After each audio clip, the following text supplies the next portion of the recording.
All right. Man, talk about fitting. I just noticed on our countdown montage that Andrew Claudio so brilliantly put together. The countdown clock for these live streams starts at 24 seconds, and each second part of the countdown corresponds with a different Nick that wears that uniform number.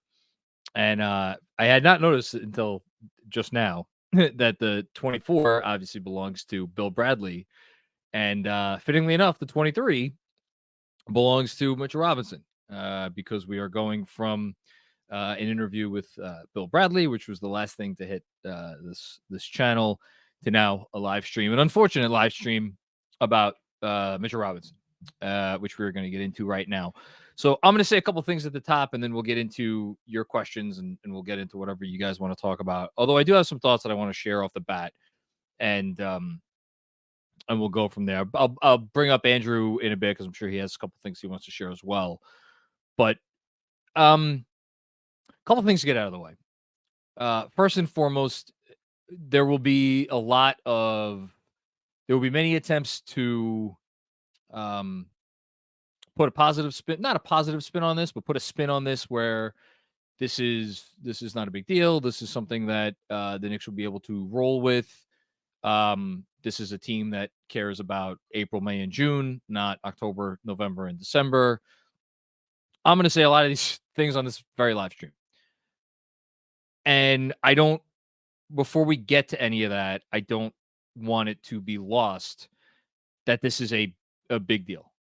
It's a big deal, and it's a big hit for certainly the team, and a guy that I haven't seen a whole lot of people echo these sentiments, because I think at this point there is some level of frustration within the fan base that, like, man, Mitch, like, it's just he's always hurt, and I get that, but like I feel terrible for Mitchell Robinson, the longest tenured Nick, a guy who this is going to be his 7th season with the franchise. He's been through ups, he's been through downs personally with the team. And I just feel really bad for him because he's a guy who, for as silly as he could be sometimes, he cares about the right things. And I think he really just wants to help them win. Now that is out of the way, it's for the team, it's a big loss. And I say that less with respect to the things that Mitchell Robinson does that are elite in terms of the offensive rebounding, the pick and roll defense, the rim protection, basically those three, and more in the context of there is a line of serviceability. I don't know if that's a word, but we're going to pretend it is for our purposes. There is a line of demarcation between serviceable NBA center and not serviceable NBA center. And I'm not going to say that line doesn't get a little fuzzy sometimes. I'm not going to say that line is not slightly team dependent and scheme dependent. But there, like, an NBA center when you see one, and a not an NBA center when you see one. And Mitchell Robinson, for any faults that he may have, is undeniably an NBA center. Like, he's a quality starting NBA center. And without him, there is at least some question as to whether they have another one of those guys on the roster. Now, we could talk about Precious Achiuwa, who I would certainly expect to get the starting job, although I wouldn't be surprised if there was an open competition in training camp. I think Precious Achiuwa does a lot of things well. I think there's still maybe some upside left to Precious Achiuwa. I think Precious Achiuwa's strengths may work very well with the strengths that this team is now going to need to lean into, in part because Mitchell Robinson is not going to be here for a while. I don't want this to be taken as a disparagement of Precious Achiuwa, nor of Jericho Sims for that matter, who is, like, I understand he was an older rookie, but like still a relatively young NBA player, a guy who, like, if you told me that there was a little bit of a leap still within him, I would buy it. But neither of those guys have proven it yet. Neither of those guys have proven to be like, you see him, Doesn't matter against like who he's playing against. Doesn't matter like how like the scheme the team is playing. Like, oh yeah, unquestionably NBA center. Like neither of those guys have proven that yet. So the fact that now the Knicks are entering a season with 0 minutes for the foreseeable future of proven NBA center, it's a major issue. It's a major issue, and I don't want to pretend like it's not a major issue. That said, and this is my second major point that I want to talk about, and then we'll get into some of the nuance and stuff. I think people are reacting to this news as if it was the sort of news that would drop in the middle of a season about a player that was injured during the season, and we are collectively, meaning us, the fans, and the team, finding out about the news at roughly the same time. And the reason I say this is because, and again, I don't spend a whole lot of time on social media, but just I'm always curious to scroll when something like this happens and just to kind of see what the tenor of the conversation is and like check my replies and all that kind of stuff. The instant reaction, the most robust reaction that I saw, which is not necessarily representative of how people actually think, but that I saw is like, oh my God, they got to trade for a center, which I get. Hear the news, no Mitch for however many months. What are we going to do? We got to trade. If we didn't have to trade for a center before, we got to trade for a center now. Here's why that doesn't hold water for me. And you can feel free to disagree. Ian Begley is already, actually, let me shout out our own Chris Persianen, who was the first person that I saw that had something along these lines. And Ian Begley then had a report which said something similar, which is that this was not news to the Knicks. The Knicks have known that Mitchell Robinson is going to be out for a while, if that made any sense. We don't know the specifics of what they knew, when they knew it. We don't know that exact timeline. Can we sit here and be like, oh yeah, the Knicks definitively knew on draft night that Mitchell Robinson wasn't going to be back until, December at the earliest? No, of course not. Like he got surgery on this area, his foot or whatever it was, ligament. It's a ligament injury. He got surgery on this shortly after the Indiana series, or maybe it was even there. It was in the springtime or early summertime. And then there was however long, several weeks, a month until the draft. And then a week after that was the start of free agency. My guess is that back in the beginning of July, late June, early July, this is just a guess, me guessing. I bet they had some inkling like, oh, this might not be good. This might be bad. There is a chance that this guy is not going to be ready for the opening of the regular season. And at the very least, if they didn't know it to that extent in late June and early July, I'm quite certain over the course of the ensuing months, July, August, we're now sitting here and it's freaking the last week of September. Like they've known it before now. And if they didn't know the extent of it, they knew it was going to be a problem. And they've, I'm sure, known that it was going to be a problem to some degree of severity for a while. So the fact that we are hearing this news today, nothing has changed. And the fact that the team has known for some time that they were going to be at a deficit at the center position for a considerable amount of time during the regular season, and they did not trade for a center before this news came out. The notion that they are going to now turn around after the entire league knows that Mitchell Robinson is out until at least December or January and trade for a center now, that teams are going to be able to hold their feet to the fire with that much more severity, is kind of crazy to me. Now, who the hell knows? I could be doing this live stream and get a well, not a Woj bomb. We don't get Woj bombs anymore, but an alert from someone saying the Knicks have traded for, Isaiah Stewart or Walker Kessler or Nick Richards or whoever. It's possible. It's entirely possible. I would be very surprised. I would be very surprised for the exact reasons that I just laid out. If you were not going to trade for a center before this news became public, now, within that gets into some interesting complexities. For example, I'll just bring up the name that has been reported today by new Knick beat writer for The Athletic, James Edwards III, Isaiah Stewart. If you are, and this gets into the other issues, which gets us into the reality of why they have not acquired a center. If you want to go trade for Isaiah Stewart and you're the Knicks, okay, great. Isaiah Stewart, $15 million a year. It's probably a little overpaid, but whatever. It is what it is. Detroit, they're not going anywhere. They have a young center on the roster in Jalen Duren, who I would guess they're still kind of high on. I'm sure he's available. I don't know what the price is going to be, but I'm sure he's available. Great. If you want to get that guy, well, you got to trade Mitchell Robinson because you're over the first apron. And unless you were going to re-sign Precious Achiuwa to a ginormous balloon 1-year deal, in anticipation of a sign and trade, and it would need to be more than 1 year, but there's ways to finagle that.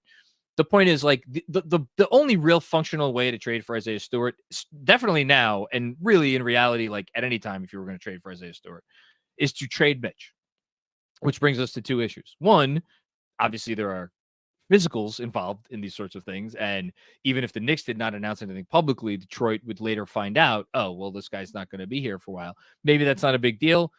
And the reason I say that's not a big deal is, which leads me to the second part.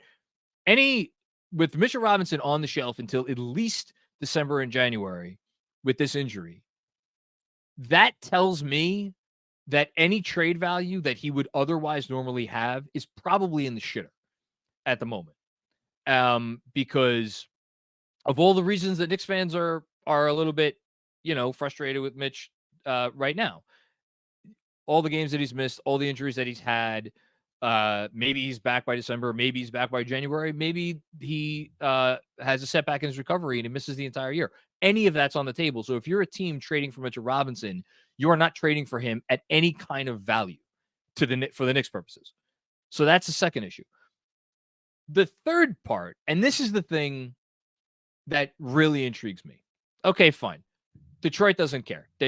They're more interested in getting their own pick back, just for argument's sake. So you agree on the terms of a trade. It's Mitch plus a minimum salary for Isaiah Stewart. Great. Okay. Fax it in.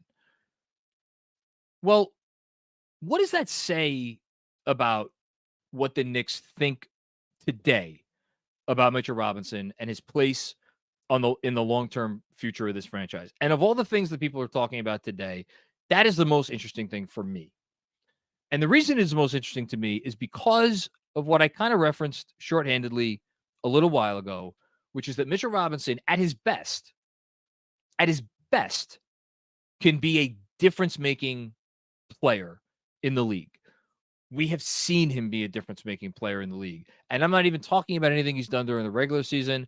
I am talking about last year's series against Cleveland, when he was, if not, the quote-unquote best player in that series, because Jalen Brunson, pretty good basketball player. He was arguably the most impactful player in that series. So we've seen him shift a playoff series against a damn good team and against damn good competition in terms of the team itself and individually. Like Jared Allen, we all like to, poo-poo Jared Allen. Jared Allen made an all-star team. Like Jared Allen just got an extension for $30 million a year. Like Mitch put that guy in his lunch pail and carried him around for 5 games. We've seen that. We've saw Mitch, even in limited minutes, be the difference in some games against the Philadelphia 76ers just this past spring. So, whereas a guy like Isaiah Stewart, or maybe some of the other names that you want to throw out there, are guys that certainly, are healthy and are serviceable and they've proven they could play NBA minutes at the center position to a requisite degree. At their best, they have not shown the ability that they are Mitchell Robinson when he is at his best. And that is my question right now today, which is, do the Knicks still care? Are they still invested to a significant degree in Mitchell Robinson's ceiling to the point that they will potentially bypass trades that would require Mitchell Robinson going out as outgoing salary in order to bring someone in who they feel like has a lower ceiling? Like, how much does that still matter to them? Or how much are they just looking at this situation and looking at the uncertainty surrounding Mitch because of his injuries? And if we're I haven't mentioned small ball once. I know it's all what everybody wants to talk about. We're getting there. How much are they looking at this and they're like, well, between the injuries and the fact that given the complexion of our roster and the makeup of our roster, the odds are that to get past a Boston or to get past, you could even argue Milwaukee if they go in a direction where they start playing like, Giannis at center and they start going 4 out around Giannis, like wherever they want to go and whatever teams they think they'll need to be to get there. Are they in a position now where they're looking at it and they're like, shit, well, when push comes to shove, we're going to need to lean into centerless lineups anyway. And given that and the Mitch injury stuff, is it like how much can we afford to continue to be invested in this player? And what I want to emphasize, to be very clear, just because we are having this conversation now does not mean they are having this conversation today, because they have been having this conversation certainly all summer. And my assumption is that whatever deals are out there might be out there, which would require sending Mitchell Robinson out as outgoing salary in order to bring back a center, are not the sort of deal that they felt comfortable making from a value perspective, at least today. And I'll get back to that in a minute. Or maybe they're just still really high on Mitch and they're like, we're going to weather this storm and we are not going to sell an asset that we know can be a difference-making asset at the lowest point in his value, just because we're afraid of making it through the next 3 months. There's a whole nother trade conversation that we could have about other targets that don't require sending out Mitchell Robinson's salary. And those would basically be centered around Deuce McBride. But even that is a different version of the same conversation, which is what we'll get to now. And we're going to jump into the super chats in about 2 minutes. The last point I want to make before we get there, though, is what do they have right now? Well, they have arguably the second best collection of wing players in the entire league after Boston. And in a league where wings seem to be the thing, that matters a lot. They also happen to have a healthy Jalen Brunson and a Julius Randle, a player that also seems to be trending towards being healthy for the start of the regular season. So they have everything else they need. And in Deuce, because again, we're not going to get into we'll get into the minutes a little bit today, but like, as we've already talked about a lot during the summer, like if you pencil in like, okay, well, Brunson, there's 36 minutes, and OG, there's 36 minutes, and there's 36 for Julius, and there's 36 for McCall. And well, obviously we got to give Josh Hart his 30, and we got to give Dante Vincenzo his 30. Well, all of a sudden you're out of minutes for Deuce McBride.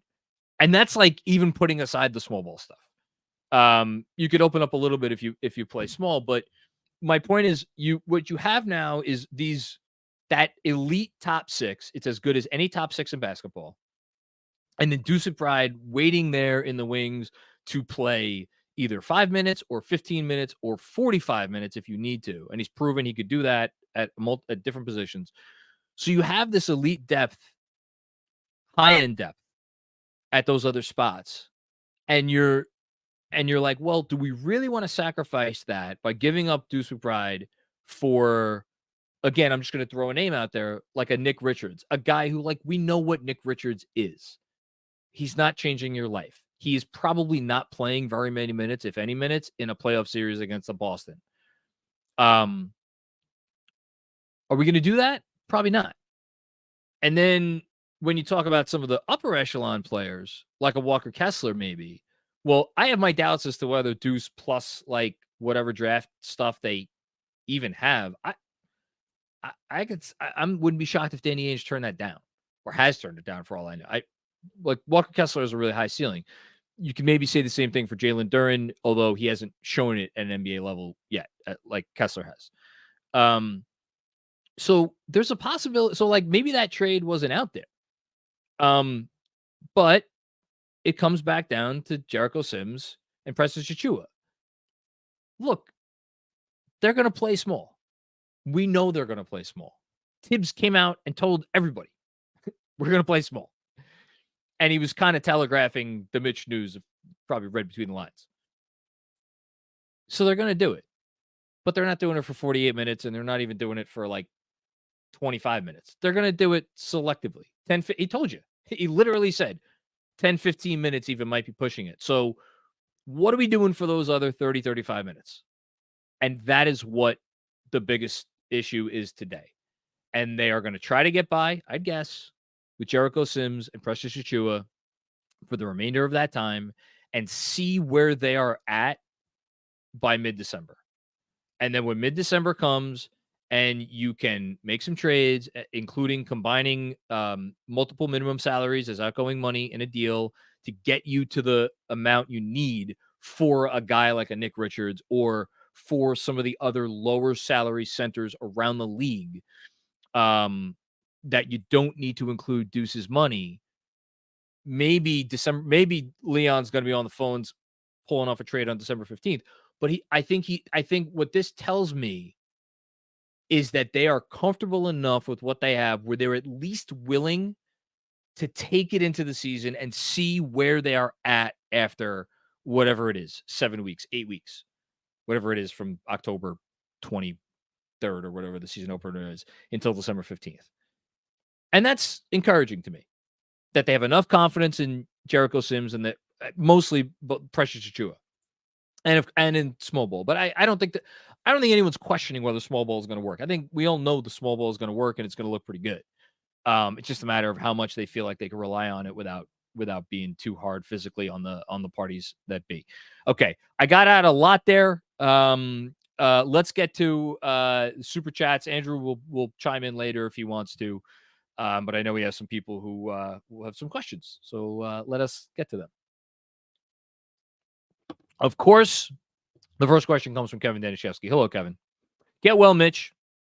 I am fixated by on this idea. Of course you are.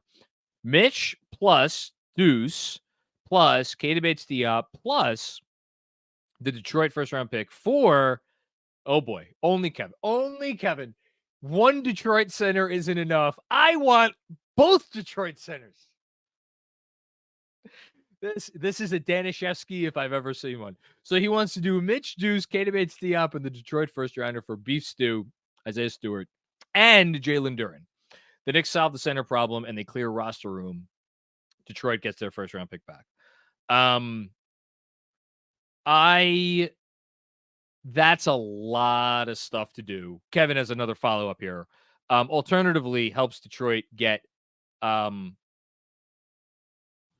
BI to get Duren. I believe that's Brandon Ingram. How are we getting Brandon Ingram to Detroit? And why? Why does Detroit want Brandon Ingram?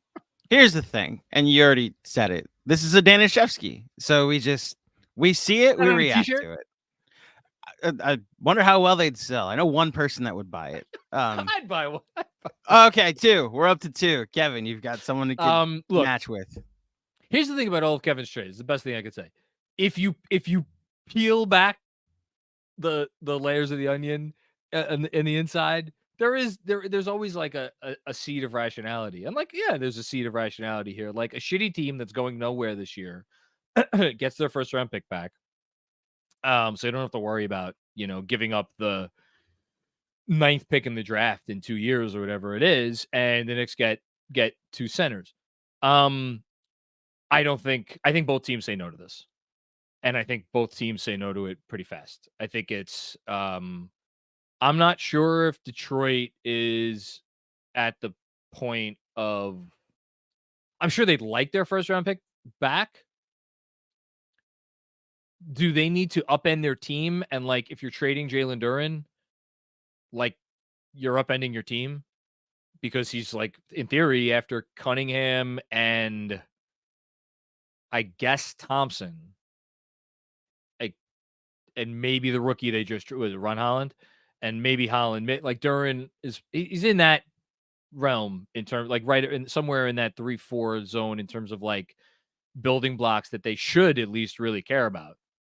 Unlike Ivy, who I think it seems like they're already kind of on the outs with him. So that's a lot. And like, what are you getting? You're getting your own pick back, which you may stink so much in the next few years that first round pick is not gonna convert anyway. And like, yeah, you get Deuce, but like I've talked about this a lot. I think and this is why I think the Knicks say no.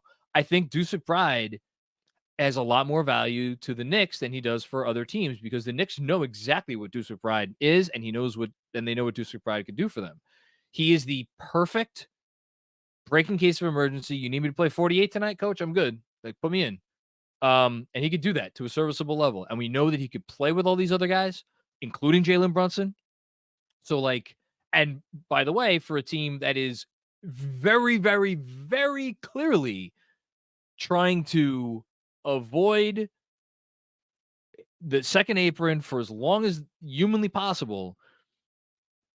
I'm not saying that they won't trade Deuce McBride, but I think if they're trading Deuce McBride, I think they are trading Deuce McBride for a center who is like, again, like a Kessler, who like there is a ceiling there. Now, I'm not saying there isn't a ceiling there with Duren. He's obviously a very intriguing player. He's also someone who has not yet shown through his short NBA career that he could play a lick of defense. All the tools are there. He has not done it on an NBA level. And for a team trying to win a championship, you have now given up two pretty decent trade chips. The Detroit first rounder and Deuce, not to mention Mitchell Robinson's salary, even if Mitch himself doesn't have a ton of value right now, to solve a problem that, I'm going to keep going back to this theme, may not be as big a problem as we think it is. Again, I'm assuming Mitch is going to be out through probably February, but maybe he comes back in January. Maybe he comes back in December. Maybe Precious looks really good. Maybe Sims looks really good.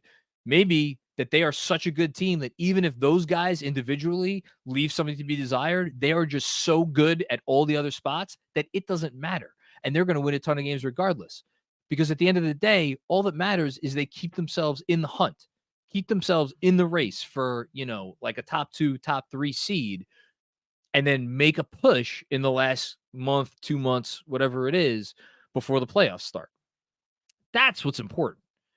And to me, a trade like this would be putting the cart before the horse, with unnecessarily so. So it's going to be a no from me, Kev. I get where you're going with it, but yeah. Thank you. 4 upcoming from Robert Cross. Oh, my goodness. I don't know that there's a bigger Mitch fan out there than Robert Cross. So I was thinking of him when I said what I said at the top. So yeah, I feel you today, Robert. I'm going to get through all of his chats and then we'll go back and talk about him. First time, long time, it's your boy, John. Is it fair and reasonable to say that Kevin's trade machinations are best left in the summer trade machine? IS? In short, long live 5 out, hashtag the chip. Yes. And long live 5 out. Yeah, they're like, it's not a question of if, it's a question of how much, and more importantly, how effective will it be against the best teams? I'm not worried about how the Knicks will Julius at center or OG at center, whichever you want to call it. I'm not worried about how that lineup is going to look against like the crappy teams of the league. Honestly, there's a part of me that thinks it's going to clean up on some like pretty good teams.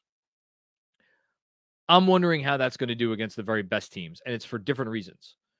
Like Boston, what is that lineup going to look like against Boston? Is Boston going to be able to exploit it when they're on offense, and are they going to be able to guard it more effectively than other teams will be able to guard it when Boston is defending? And then against Philly, well, we know who Philly has, even though we don't like to talk about him anymore.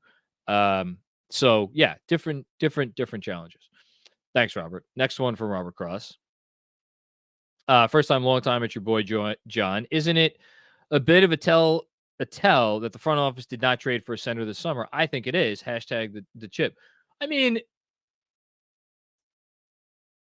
when you phrase it like that, to me, it is purely an indication that, and this is a no shit Sherlock statement that I'm about to make, that none of the trades that they explored made sense to them from a value perspective.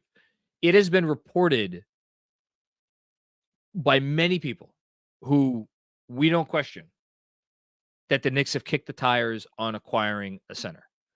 We know they were interested in Kessler. We know that they were interested in other guys. Again, the Edwards report from today. They've had discussions, or they've targeted, or whatever the verbiage was, Isaiah Stewart. The notion that they are 100% comfortable and confident with what they have is foolish, because the reporting suggests otherwise.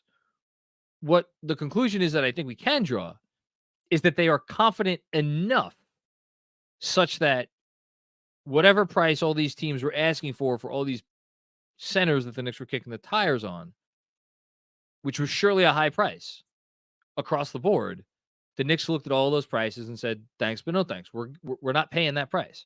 So again, they're interested. So that there is some doubt. If there wasn't doubt, then they wouldn't be kicking the tires on all those players. There's doubt. There's doubt for sure, but they haven't made a move. So there is at least some confidence in what they have. So I'll meet you halfway, Robert. Another one from Mr. Cross. Just want to note that loser Embiid questionable. Let's put that in a t-shirt. Will forever remain as such a loser. Period. Hashtag the chip. Well, he's a very rich loser. It's funny. Like I sent out my trolling tweet in the aftermath of the Embiid contract extension, and I saw there were a few Philly fans who were like, "Well, what did you want them to do? They like not extend him?" No, that's not the point. The point is the fact that you have as your cornerstone player, the centerpiece of your franchise, all of that stuff, a guy who thus far in his NBA career has not taken his conditioning seriously. When conditioning, it has been shown historically to be a kind of important thing if you want to be the best player on a championship team, and an especially important thing when you're talking about being a big man over the age of 30 who wants to survive 4 rounds of the playoffs as an offensive fulcrum for your team. So, good luck with that. All that said, Philly's going to be a beast this year. And this Mitch injury news does not make that battle any easier. Thank you, Robert. I think we got one more. Oh, yeah. Also, just want to add, fuck them.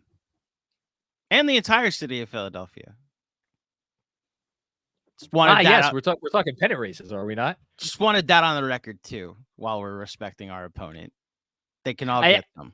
I actually spent like a solid 3 or 4 minutes this morning looking at, because it was the homepage on ESPN.com, the playoff scenarios and all the different stuff. And like, okay, so the Mets have a 72% chance to make the playoffs. I was like, 72%. I like those odds.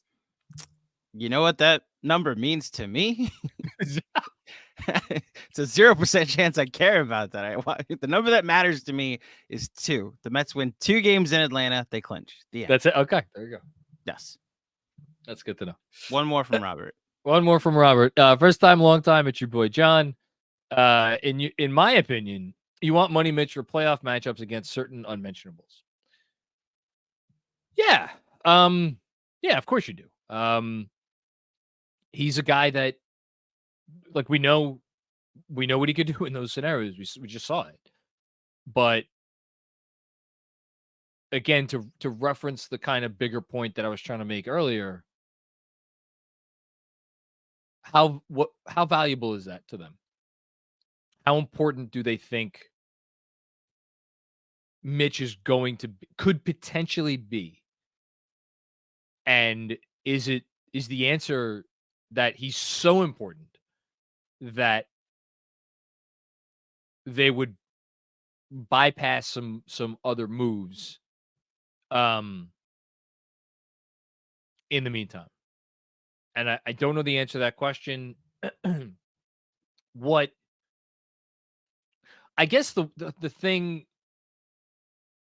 we haven't talked about as so like I think, and Benji's talked about this a lot this summer, Benji and DJ, but really Benji, and that's why we had him on last week. The importance to win 4 rounds in the playoffs, the importance of playing different styles and having multiple pitchers in your arsenal. So like even if the Knicks like leaned into small ball to start the season and it works better than they could have ever expected, and Precious Achiuwa looks like a revelation, and he looks like a guy that like, oh my God, the Knicks are going to have to pay out the nose to keep this guy now because he is a perfect starting center for the scheme where they're switching everything. And it's just like, it's a everything that, everybody wants. Even in that scenario, the notion that you're not going to need a big body like a Mitchell Robinson at some point to win 4 rounds, like I think they're gonna need him. So it's really, to me, or someone like him. So to me, it's more of a question of like, do they still have that level of faith in him specifically, where they're like, we want to keep him. We do not want to sacrifice this guy to get to whatever it is we feel like we need to get to. You know, I mean, just again, to throw another name out there, like I would be surprised if at some point in time, before the trade deadline, I guess, we did not hear the name Clint Capella. Like Clint Capella is a guy that like he is you want to talk about a serviceable NBA center? Like that dude is like he's solid. Like is he a guy that is like a borderline all defense candidate anymore? I don't know that he was never really a serious all-star candidate, but like he's definitely a top 10 center. Is he that anymore? No, I don't think he is, which is probably why a team that's not a very good team wants to get rid of him and has wanted to get rid of him for the better part of a year. That said, he's really good at what he does. And he could, give you 20, 25 minutes, but is he as good as Mitchell Robinson when Mitch is at his best? No, I don't think so. How much does that matter? Because, you'll be able to later in the season it could get tough, but you could cobble together the money to get up to Clint's salary. And he's on an expiring contract, which is a nice bonus. So, just something to think about. Asfand Yar Janwa. I hope I pronounced that correctly. Apologies if I didn't. What's up, Macri? It's Mello from Toronto. Oh, okay. It's Mello from Toronto. You think the Knicks look into Isaiah Stewart more after this Mitch news? So let's take Kevin's slightly crazy town table off the table and just talk about beef stew. So Isaiah Stewart makes $15 million, a flat $15 million a year. I think he's got this year and 2 more years left on the deal. I forget if there's an option on the last year. It's neither here nor there. You could get him for Mitch in terms of the money. You could do the money for Mitchell Robinson. It's Mitch and a minimum salary because they have to send out more money than they take in. That would also require Detroit taking on an extra player in the deal in a 2-for-1. Although actually, now that I think about it, I wonder, are there any minimum guys on Detroit making so little that Mitch plus one of our minimums would be more outgoing than Stewart plus one of their whatever. The point is you can make the money work. And I don't know. Like, if I'm Detroit and I was offered Mitchell Robinson and my own first-round pick back for Isaiah Stewart, maybe Detroit would jump at that deal so fast it would make your head spin. Maybe Detroit would hang up the phone so fast it would make your head spin. My guess is that they would have a meeting about it and they would talk about it and consider it. So is that something you do if you're the Knicks?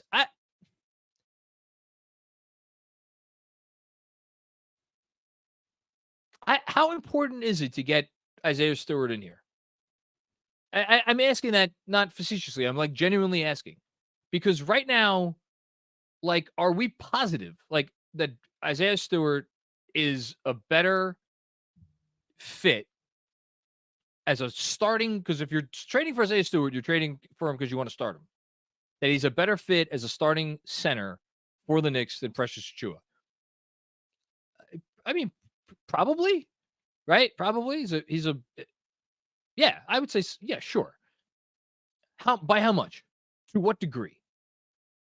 Is it to such a degree that you're giving up both Mitchell Robinson, who, again, you seem to think is going to be back in the middle of the season, and what I think should be considered a pretty good draft asset because of the protections on it and how long those protections go out, and the fact that, like, Detroit, like, clearly, like, they signed Tobias Harris this summer, like, their plan hasn't changed. They're going to try to win sooner rather than later, even though they're not going to win a lot this year.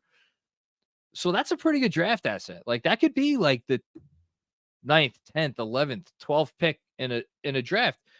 And that could be really valuable, especially when by the time it conveys, all of a sudden by that draft night, maybe a future pick or 2 picks unlock. Like, there's a lot of things, or a pick and a swap or whatever. So I kind of want to see what I have. And not to say that they won't make a move. They might. Again, they can make a move tomorrow. It wouldn't shock me. It would surprise me a lot. It would surprise me a lot that they would make that move now after this news has become public. Down the line, maybe different story after they see what they have in-house. Thanks, Mel.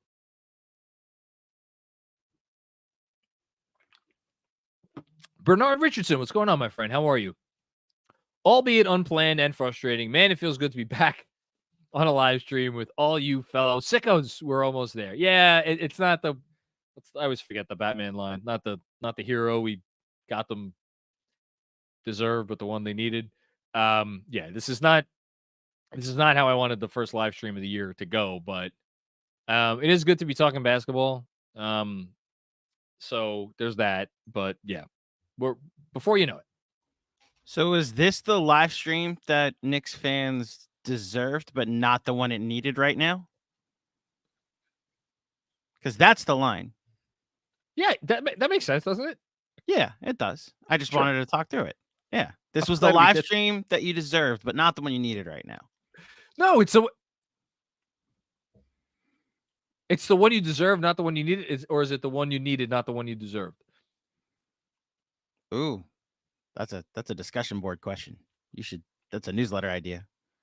That Did we line deserve Mitchell Robinson going down, or at least a conversation about that? That line is the modern day play it again, Sam. Like, that line has been bastardized in so many ways that just like play it against Sam was never uttered in Casablanca. It's different versions of it, but never was. So whatever version that people now think was said in The Dark Knight, it's probably not the right one. Anyway, okay, let's move on. How many youth in our audience do you think know Play It Again, Sam, or know what a Casablanca is? What a Casablanca is? Okay. Yes. There was me at the Academy Museum over the summertime, taking pictures of the piano, taking pictures of the stuff on the walls. Great exhibit there on Casablanca. Anyway, different conversation for a different time. Hayden, what's going on? Only nonsense comments, Hayden. Nonsense comment. Josh Hart at the 5. Listen, man, it's not that nonsensical. Can we actually seriously? What is there a scenario where Josh Hart would play the 5? So let's get Brunson at the 1. We'll do Deuce at the 2. DiVincenzo with the 3. We had that. Like we had that. We saw that. We that was a starting lineup for a playoff game, for multiple playoff games, I think. So that's not crazy. But you know what it would be? It would be, like I'm people are gonna think I'm insane. Here's why it's not crazy. Because there are absolutely lineups where Josh Hart would be the functional center on offense. I want to be very clear about that. Where Josh Hart would be the functional center on offense, because the role that I think people want to slot him in, he's not this player, and he doesn't have anywhere near this player's passion, vision, or just like general playmaking ability. But it's the Draymond role. So Draymond is obviously the 5 on offense in all of these versions of the death lineup that we've seen for the last decade. Like absolutely there are versions of this team. Like put OG at the 5. And put OG at the 5 on defense. If you put OG at the 5 on defense, well, guess who's the functional 5 on offense? It's Josh Hart. So, now defensively, he's not, I don't think he's going to be spending a lot of time guarding 5s, but like, that's the beauty of Josh Hart. If you have him out there and he's the nominal power forward in a lineup, and he gets switched on a center, like, yeah, there's some centers in the league today you don't want him switched on to, but like, he can hold his own against a lot of them. So like, you know what, Hayden, bad job by you. That was not a nonsense comment. Because I think we'll actually, again, on offense, I think functionally we could see Josh Hart at the 5. Dom Cappuccini, another one who I know I'm sure is disappointed today. My all-in Mitch season will have to wait a little bit longer. Never say never to Kessler in the summer of 2025. Here's to a break on Knicks injury news. I'm fascinated by Kessler this year. He was 3rd in the Rookie of the Year voting, part-time starter last year. Some weird stuff between him and the coach and like the organization seemingly. Seems like they talked about it in the summer with other teams. He's obviously coming up on a potential rookie extension next summer. Is he like the day one starter and like he's playing 35 minutes a night for Will Hardy or whatever, 30 minutes a night for, like, is he coming, I'm assuming he'll start and he'll look good, but I'm curious. I'm just curious to see it. He's absolutely a guy that, even just not even from a Knicks perspective, just from an NBA perspective, I'm like I'm wondering what's his deal this year. Thanks, Tom. Bernard Richardson with another one. Maybe, just maybe, with this new look roster, Mitch is a luxury more than anything else. Tibbs has proven he can and will adjust given personnel. Sorry, haters. Maybe this isn't the same Knicks we've known. I mean, it can't be the same Knicks we've known. It literally cannot be the same Knicks team that we have known. I guess the closest that you would get to it is if they started Jericho Sims and were like, go out there and do your best Mitch impersonation for the first 7 minutes of each half. Or 6 minutes of each half, or 5 minutes of each half, or whatever the case may be.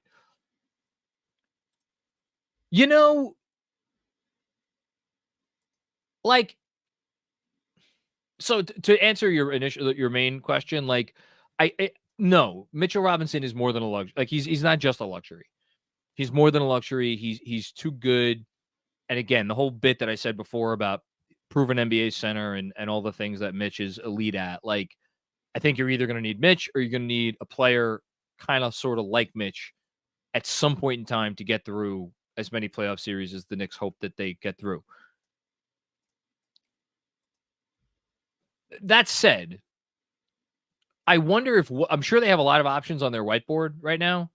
And I wonder if one of the options isn't, we're going to start Jericho Sims.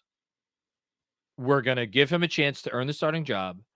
And if he looks good enough, even if we have to squint, if he looks good enough where we feel like, okay, we can get through 12 minutes a game, that Jericho Sims essentially becomes the Keith Bogans of this team. And for anybody who may not know what I'm talking about, Tibbs' first year as coach in Chicago with the Bulls.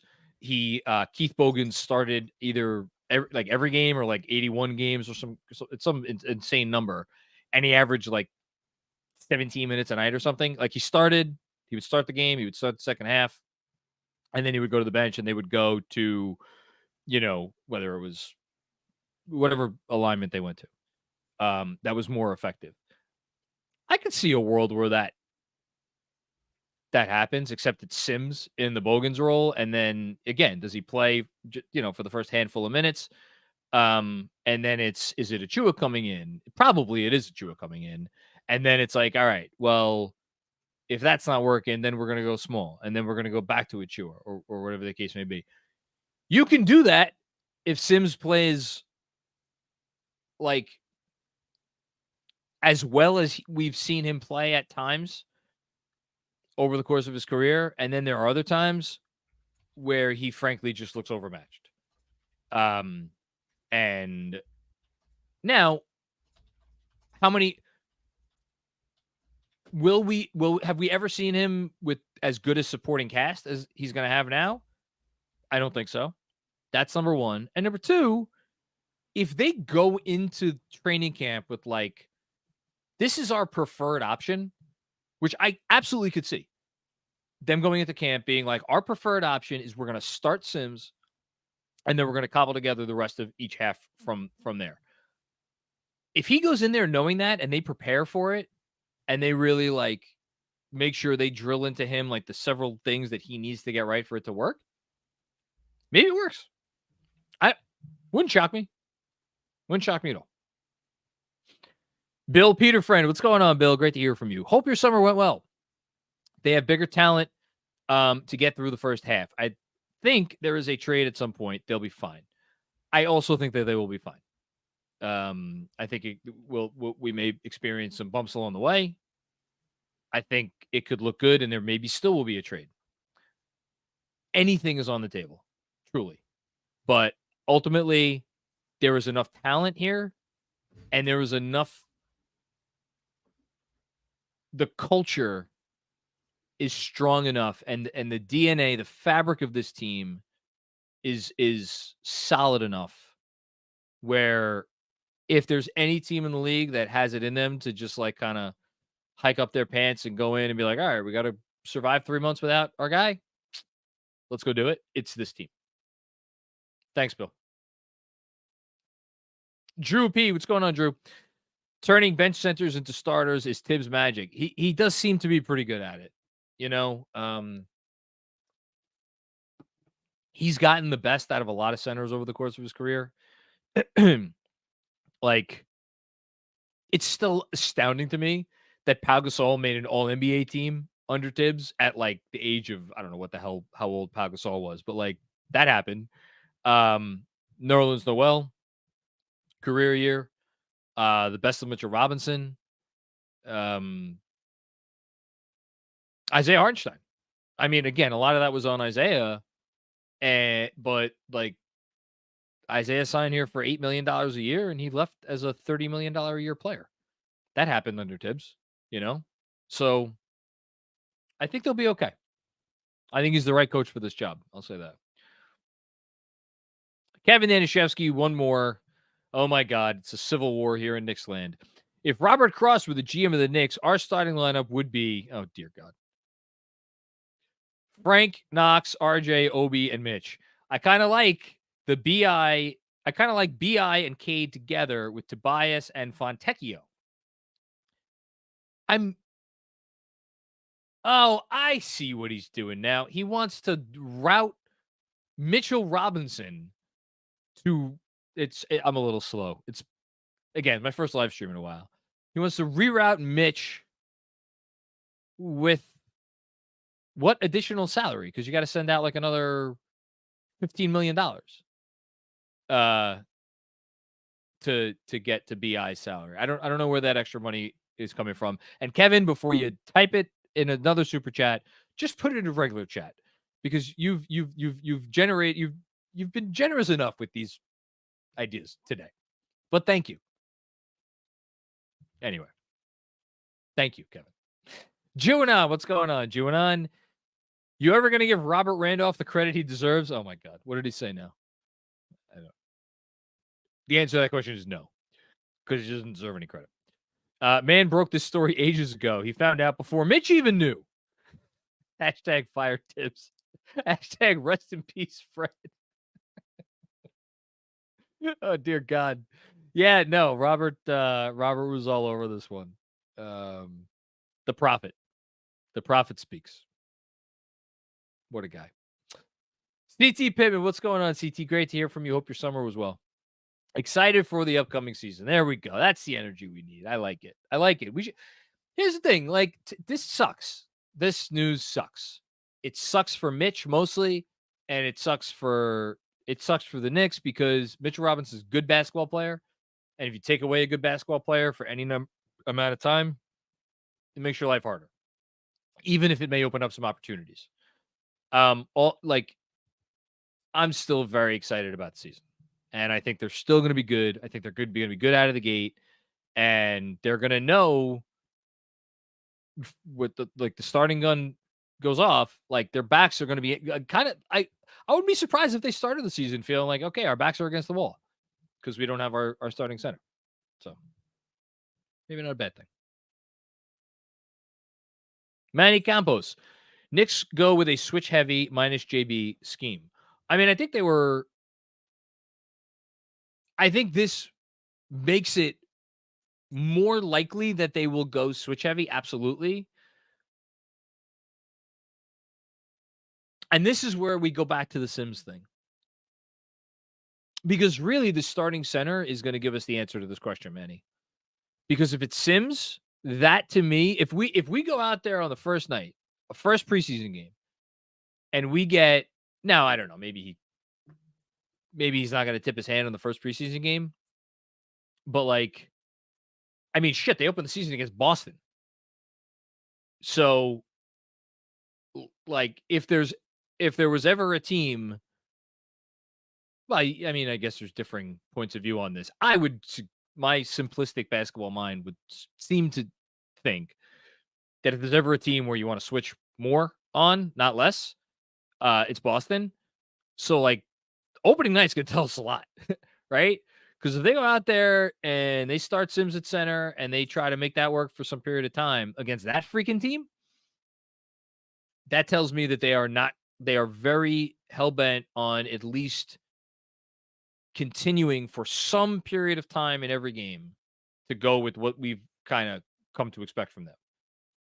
If we're sitting here on opening night and it's Precious Achiuwa in the starting five and they're switching everything out of the gate, well, wouldn't that be something? I don't know, but I agree with you, Manny. The logic would seem to indicate that, yes, this will make it more likely that they will switch more, which, again, Tibbs told us a week ago. Don Cappuccini, go run the table to kick off the year regardless. F it. It's a tough opening slate. It doesn't get any easier, but they'll be ready. You know, they'll be ready. They will be more ready than any team to start the year, even though they haven't started off these years so great. I think they'll be ready to start the year, and I think they'll gain steam as they go along. Thanks, Tom. Jessica, what's going on, Jessica? Hope your summer was well. Thanks for the live stream, of course. My pleasure. Did you have to run from work? I let's just say I hustled. Am I sad to hear this news? Or I am sad to hear this news, but not surprised. I feel confident in the Brunson-Tibbs duo and their next man up culture. Hashtag 63 wins. Hashtag gotta get in to get out. Oh, I like that. That's a good hashtag. Yeah, I think you're in good company, Jess, in not being surprised by this. I think a few people out there were like, this was probably, I mean, we got some like inklings of it, I feel like, in various reports, drips and drabs over the summer, where it's like, Mitch might not be ready. And you knew they knew more, which is why I think I don't know if I forget if I said this at the beginning of the live stream, but I think the only reason this is coming out now is because we have media day in a week. And I think they wanted to wait as long as possible to release the news. They obviously weren't going to be able to hold it past media day, because they were going to get, questions about it, but not so close to media day where it's still like so fresh that is the, maybe dominant talking point. Now, it'll probably still be a dominant talking point, so maybe that is a not a good point, but I just think they waited for a while. And yeah, 63 wins. Shit, sure, why not?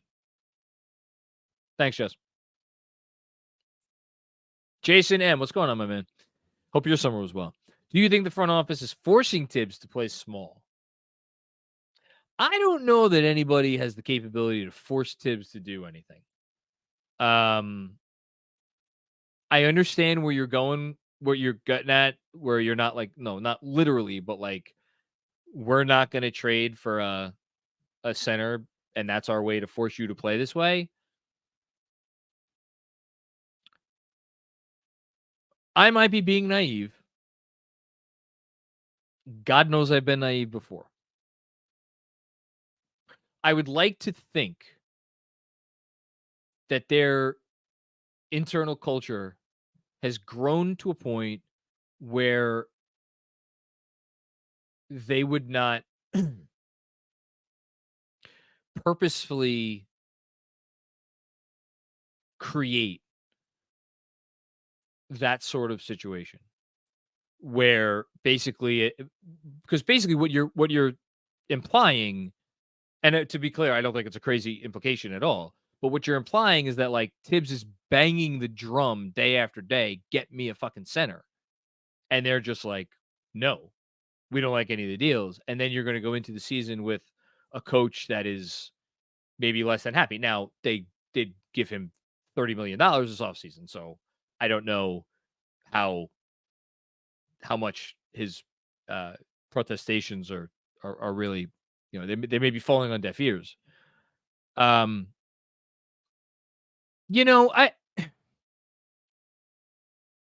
here's the thing. Like I always say this in a lot of different contexts. Where's the trade? Right? Where's the trade? Because if okay, you're telling me like they could have gone out or they could go out like today and go get Nick Richards for here's the thing. They can't go get Nick Richards unless they give up that's any trade you go to, like now, at least if we're talking about these sorts of trades, it's like you're talking about giving up Deuce or you're talking about giving up Mitch. And like I'm not sure Tibbs is in a rush to do either of those things. So I don't know that it's that much. This isn't like LeBron. Like I don't give a shit about your 2031 draft pick. Go get help me get a championship this year. That's not this. The Knicks don't have any other. I mean, they have their 2030 pick swap if they want, but like that, I don't think that's the situation. I think this is. I have to think that all parties, maybe begrudgingly, have come to some sort of tacit agreement that this is what they have. And like again, they've been kicking the tires. I'm sure, and I imagine they've been transparent with Tibbs. Like, look, this is what's out there. It's not worth what people are asking. And it's possible that he's vehemently disagreeing with their assessment, but I would be mildly surprised if that were the case. Yeah. Thanks, Jason. Jessica with another one. I will spit out my seltzer. Huck Tua Porty. Jessica, you get the MVP of the day. Thank you for that. Just paying to hear John say this. Yes. Ariel Huck Porty is indeed on a two-way contract with the Knicks. No word on if the Tua was part of that deal. Huck, no, here it is. Huck Tua Way Porty. There you go. That one's for free. I don't know if we're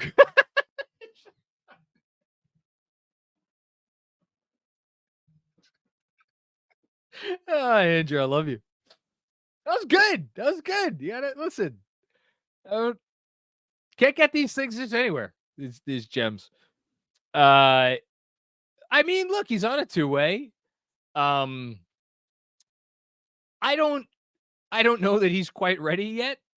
We'll see. Maybe he surprises us. I mean, he's the 58th pick in the draft for a reason, but again, like I always say, wouldn't shock me. And Dom Cappuccini, I partially tuned in to see if Bad Alex made his dark return. LOL. Love KFS. I'll see everybody soon. I don't know where Dark Alex is. Is that his? Oh, Bad Alex. Sorry. Bad Alex. Dark. I like Dark Alex, actually. I think Dark Alex is better than Bad Alex. Dark Alex has a nice ring to it. What if we went full Star Wars and said like Darth Alex? No, that's giving him way too much fucking credit. I mean, he used the Force and got you to react. So one could argue the Force was strong with this one. Yeah, but he brought out. Oh well, yeah, he brought out the dark side in me. Yeah, he let the hate flow through you. Through you. Yeah, you know this to be true. So he was like, what was it, Palpatine? Well, like Palpatine didn't want Darth Vader to pick him up and throw him off the freaking bridge. No, but there's a world where this is more Revenge of the Sith, and you walked in with your lightsaber and just cleaned house. Yeah, we're getting in. We're getting in. Yeah, I see where you're going. Yeah, like the ascension of young Anakin, not the finished product of what Vader became. So in this world, the Scarlet Ray eventually kill me. Hey, spoiler alert. No, he tries to save him. Yes, that is how. Hope just leave the Ewoks out of this. That's all. Spoiler. Hey, listen, don't hate on the Ewoks. Come on, man. It's the one thing that will hold me back from Return of the Jedi. Spoilers for a 41-year-old movie, by the way. I wonder how many kids know what Ewoks are watching this right now. Come on, man. First Casablanca, and now you're saying that the kids don't know what Ewoks are? Listen, if you ask a child in my vicinity at the moment what Grimace is, it's the Mets mascot. So, do you want to know Kevin's like full trade? He did send it in. If you want to know the full ramifications of it, do I? I don't. This is literally me asking you because I don't. What other salary? I have to know. What other salary does he have going? Stewart Pistons, BI Detroit, Pels get Duran, Mitch, Ivy, Sat. Okay, so the Pels are getting. But wait a minute, though, we were getting Duran. He wants us to wait. Yeah, I thought we were getting Duran too. I'm like, no, I don't want to know. I retract my answer. I don't want to know. But I don't know. Should I? We could end the live show. I was going to say something. So, is it crazy? Do you think it's crazy that a teenager wouldn't know who John Wayne is? No. I was taken aback. Someone in one of my classes didn't know who John Wayne was last week, and I was taken aback. Oh, so I may have a family member in her early 20s that didn't know who George Clooney was. So that's why I'm not as shocked. That actually hurts me more than all of these other. Listen, I was plugging our friends over at the Big Pictures. Like, I was listening to a podcast, the George Clooney Brad Pitt draft, and she was like, "Have I seen a George Clooney movie?" And I just remembered why I don't talk to Gen Z as much as I should.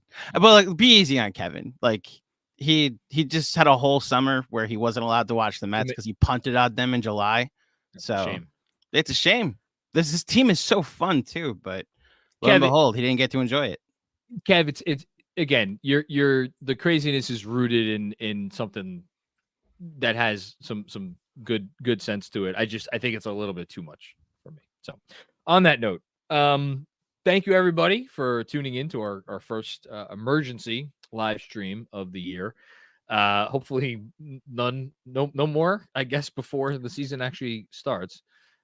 Hopefully no more. No, hopefully no more. Yeah, unless it's like for a good reason. Yeah, that's for good reason. Yeah. Please like this video. And also for anybody who may be new to us here at Knicks Film School, if you're not subscribed to this very channel, go ahead and do that.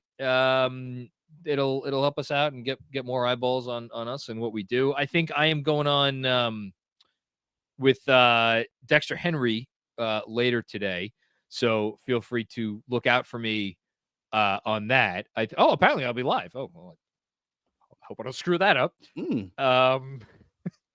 What bad thing could happen when I go live? I ask. No idea what you're talking about. We'll see everybody. We got another episode coming out pretty soon, which I'm excited for. It's not Bill Bradley, but it's a good one. So stay tuned for that, and we'll be back with more funny games before you know it. Hold on. He sent one more in. Oh my God. I'll read this one. Kevin Danishevsky, been having fun having two thoughts at one time. So was the thought, so he's referring to the Detroit trade where it's just the Knicks and Detroit, and then the other trade where the Knicks also involved New Orleans and helped facilitate. Because the singular thought you had was that one pitcher that pitched 5 innings for the Mets went down and they should sell everything off. And now they're in a pennant race with the most exciting team in years. And your logical brain decided to take a chance at not getting any of that. But thank you, Kevin. Love you. Somewhere busy just shut off his logical. Too much baseball. All right. We'll see everybody later. Talk soon.